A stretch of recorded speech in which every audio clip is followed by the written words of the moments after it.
नमस्कार, नवीन शिकावत कक्षा 12 की सिलेबस में डे 61 में है और लगभग ये चैप्टर भी कंप्लीट होने का है। मीटर से तो हमने कर लिया था, अभी हम आप ही बात कर रहे थे पोटेंशियोमीटर की। तो पोटेंशियोमीटर में भी हमने इसकी वर्क की, इसकी बनावट, इसका सिद्धांत ये सब पढ़ लिया था। उसमें दो प्रयोग है इससे संबंधित, आपके सिलेबस में भी है, प्रैक्टिकल के में और थ्योरी में भी है।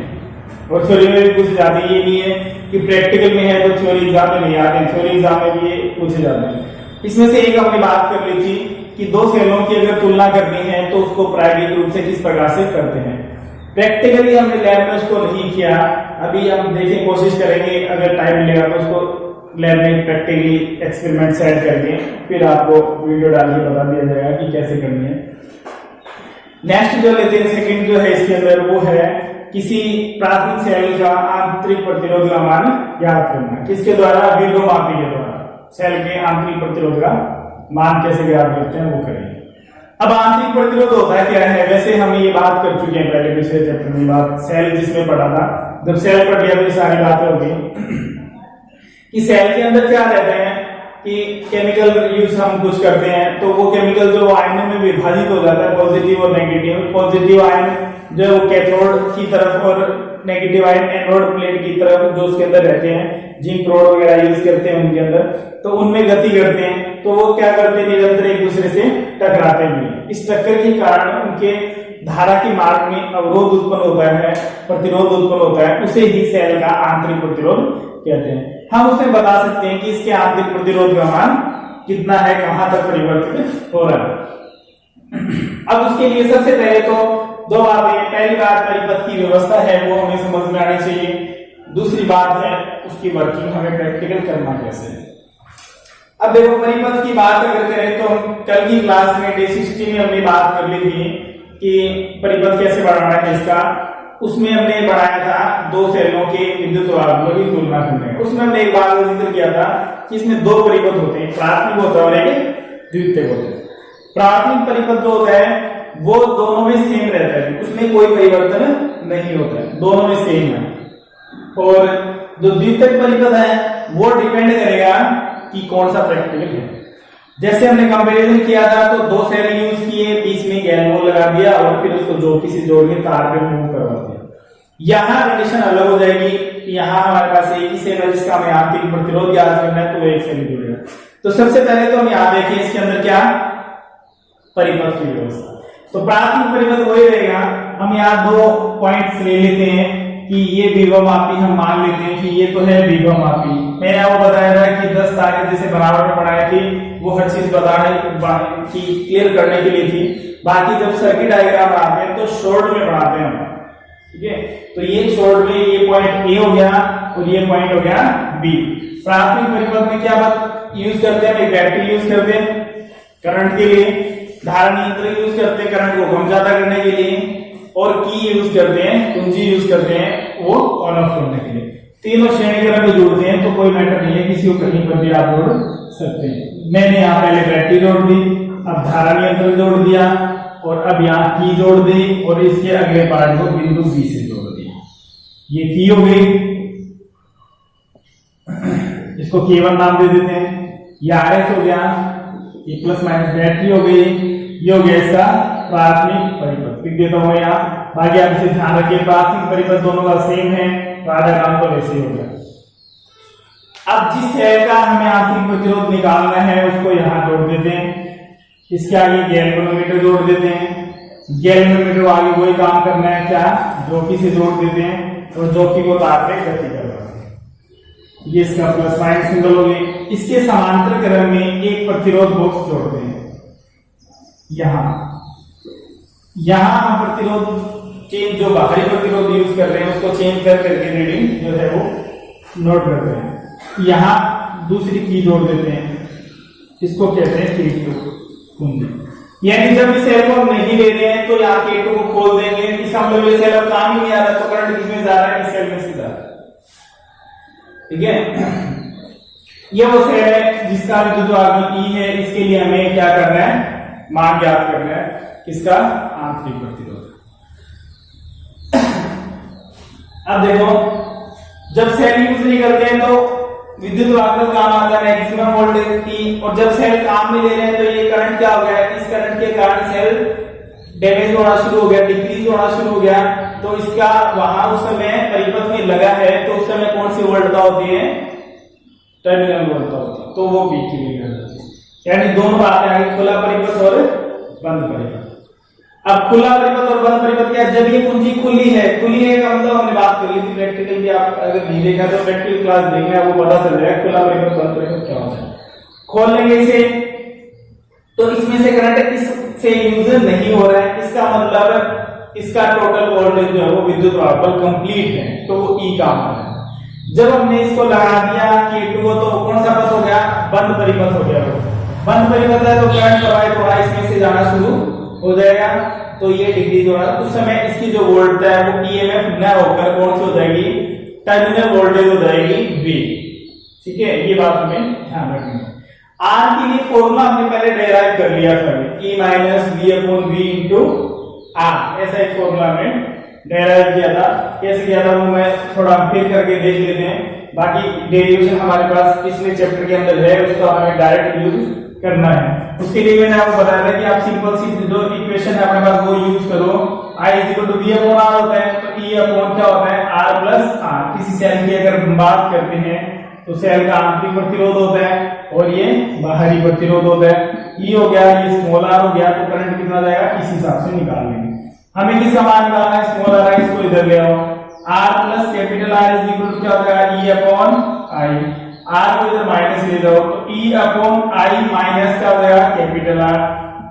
अब इसको क्या करें, इसको I को क्या लिख सकते हैं, V = IR से I = क्या आ जाएगा, V अपॉन R। तो इसको लिख देंगे small r = E upon V upon R minus R। R को ऊपर ले जाओ, तो यहाँ स्मॉल r = आ जाएगा E upon V minus 1 common ले लेंगे R। तो फॉर्मूला ये हमने नोट किया था, इसको ऐसे भी लिख सकते हैं, E V एलसीएम ले लेंगे, E minus V upon R। तो इस फॉर्मूले को डायरेक्ट यूज करेंगे।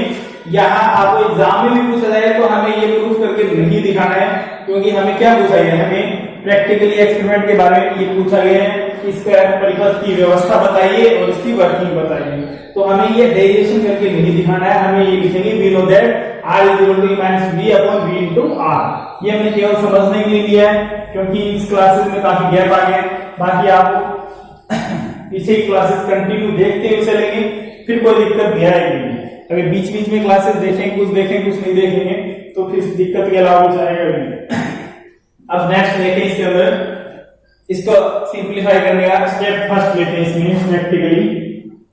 सबसे पहले तो आपको ये इसकी पूरी कहानी नहीं लिखनी है, इसमें सीधा लिख सकते हैं कि परिपथ में दर्शाए अनुसार हम परिपथ व्यवस्थित करते हैं। ये नहीं लिखना कि आप बैटरी जोड़ते हैं, फिर उसके आगे धारा केंद्र जोड़ते हैं, फिर उसके आगे जोड़ते हैं, ये ऐसा कुछ भी लिखने की कोई जरूरत नहीं होती।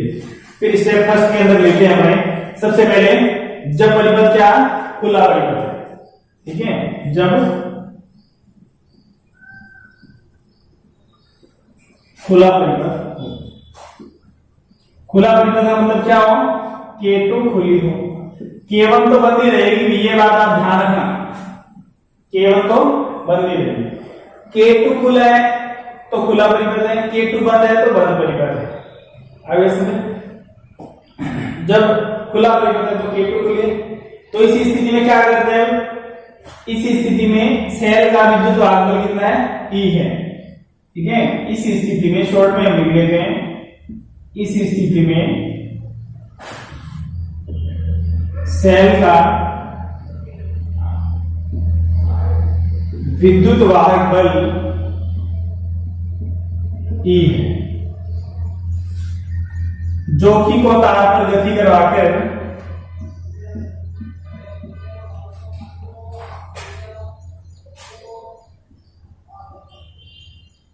ये दिखाई दे रही करवाकर संतुलित लंबाई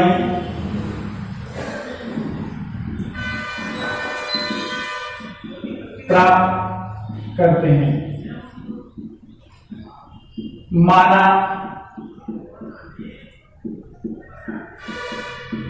संतुलित लंबाई क्या है, L1 है। तो E समानुपाती क्या आ जाएगा L1, E बराबर क्या आ जाएगा KL।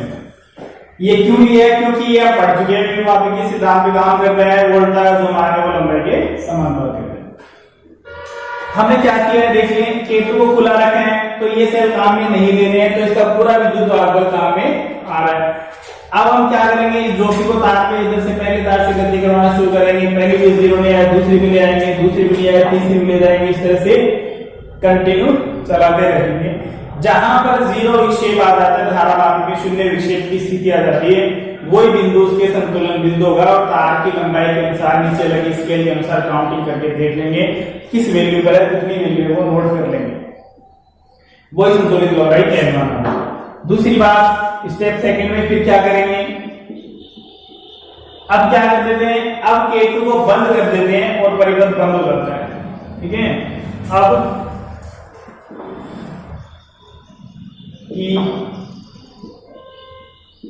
केतु को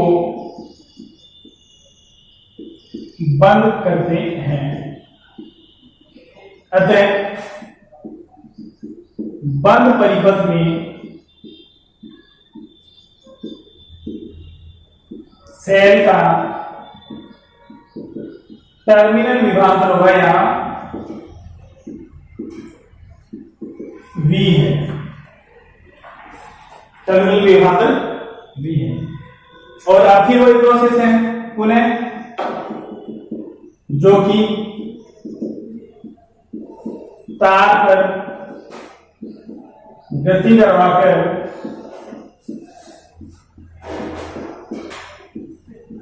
संतुलित लंबाई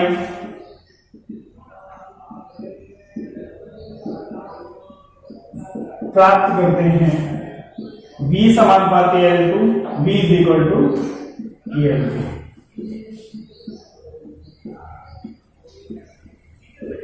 आंतरिक प्रतिरोध की परिभाषा से, आंतरिक प्रतिरोध के सूत्र से, सूत्र हमने पहले प्रूव कर रखे हैं, दोबारा नहीं करेंगे। E is equal to E minus V upon V into capital R। Value put कर दो, ये E की पुट कर दो, V की पुट कर दो। Small r is equal to E की जगह क्या लिखेंगे, KL1 minus KL2 upon KL2 into R। K common लेके कर जाएगा सभी में से, तो R इज इक्वल टू क्या आ गया, L1 minus L2 upon L2 into R। और ये फाइनल फॉर्मूला है जो प्रैक्टिकल में काम आएगा। जैसे हमने मीटर सेतु पे देखा था, तार की जो संतुलित लंबाई हमने प्राप्त की थी, तो वहां पर क्या रहता है, वहां पर प्रतिरोध किसके रूप में काम आता है, वहां लंबाई के रूप में लेते हैं।